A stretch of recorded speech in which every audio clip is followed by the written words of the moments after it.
Maharashtra today 24 news, सत्य परिस्थितीचा सविस्तर आढावा। होळीच्या पार्श्वभूमीवर नवी मुंबई पोलिसांकडून 18,63,00,000 रुपयांचे अंमली पदार्थ नष्ट। मकोका अंतर्गत पोलिसांची कठोर कारवाई। नशामुक्त नवी मुंबई अभियानाअंतर्गत अंमली पदार्थाविरोधात सुरू असलेल्या कारवाईचा पुढील टप्पा म्हणून नवी मुंबई पोलिसांनी होळीच्या मुहूर्तावर 18,63,34,266 रुपयांच्या किमतीचे अंमली पदार्थ नष्ट केले। हे अंमली पदार्थ 55 वेगवेगळ्या गुन्ह्यांमध्ये जप्त करण्यात आले होते। तळोजा येथील शासनमान्य मुंबई वेस्ट मॅनेजमेंट कंपनी येथे कायदेशीर प्रक्रिया पूर्ण करून त्यांचा नाश करण्यात आला।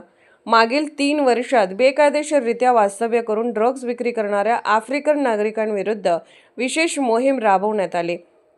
यात 1,522 जणांना हद्दपार करण्यात आले असून 111 जणांना ब्लॅकलिस्ट करण्यात आले आहे। तसेच अंमली पदार्थ विक्रीत सक्रिय सहभाग आढळलेल्या आरोपी विरुद्ध महाराष्ट्र संघटित गुन्हेगारी नियंत्रण अधिनियम मकोका अंतर्गत कठोर कारवाई करण्यात आली आहे।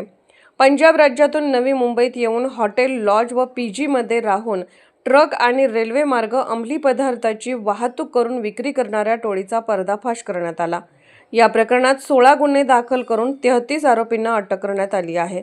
आरोपींकडून 4,20,70,000 रुपयांच्या किमतीचे हेरोईन, अफू, मेफेड्रोन आणि कोडीन बाटल्या जप्त करण्यात आल्या आहेत। मुख्य सूत्रधार आरोपीला पंजाब राज्यातून अटक करण्यात आली। नवी मुंबई पोलिसांचं गेल्या अनेक वर्षांपासून नशामुक्त अभियान जे आहे ते आपण दर वर्षी आपण बघतो की 2 ते 3 वेळा आपण खूप मोठ्या प्रमाणामध्ये हे जे नशेचं जो अंमली पदार्थ आहे तो आपण या ठिकाणी इन्सिनरेटर मध्ये आपण बर्न करत असतो।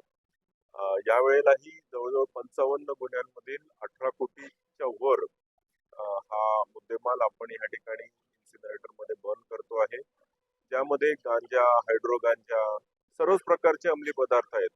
गांजा, हायड्रो गांजा, MD, MDMA, कोकेन, हेरोईन, सर्वच प्रकारचे नार्कोटिक्स हे मोठ्या प्रमाणात आहेत।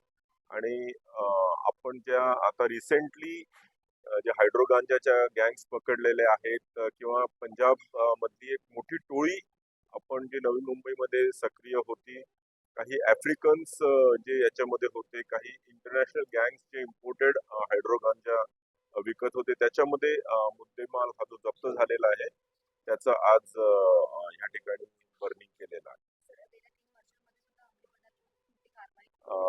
गेल्या 3 वर्षांपासून आपण याच्यामध्ये खूपच स्टेप अप केलेला आहे।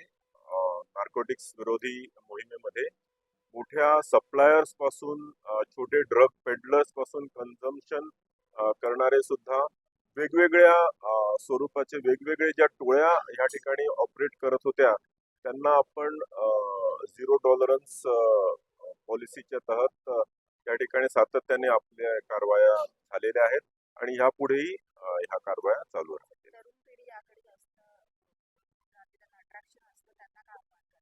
तरुण पिढीला आम्ही सातत्याने आमचे जे अवेअरनेसचे कार्यक्रम असतात, काउन्सिलिंगचे कार्यक्रम असतात, त्याच्यामध्ये सुद्धा आपण शाळा, कॉलेजेस आणि इतर असे अनेक उपक्रम घेत असतो, ज्यामधून आपण नार्कोटिक्सनी होणाऱ्या हानी आणि विशेष करून त्यांना जो इझिली काही नार्कोटिक्सचे गोष्टी, हुक्का ज्या सहजपणे उपलब्ध व्हायच्या त्या आपण त्यांना डिफिकल्ट करून टाकलेल्या आहेत सातत्याने कारवाई केल्यामुळे।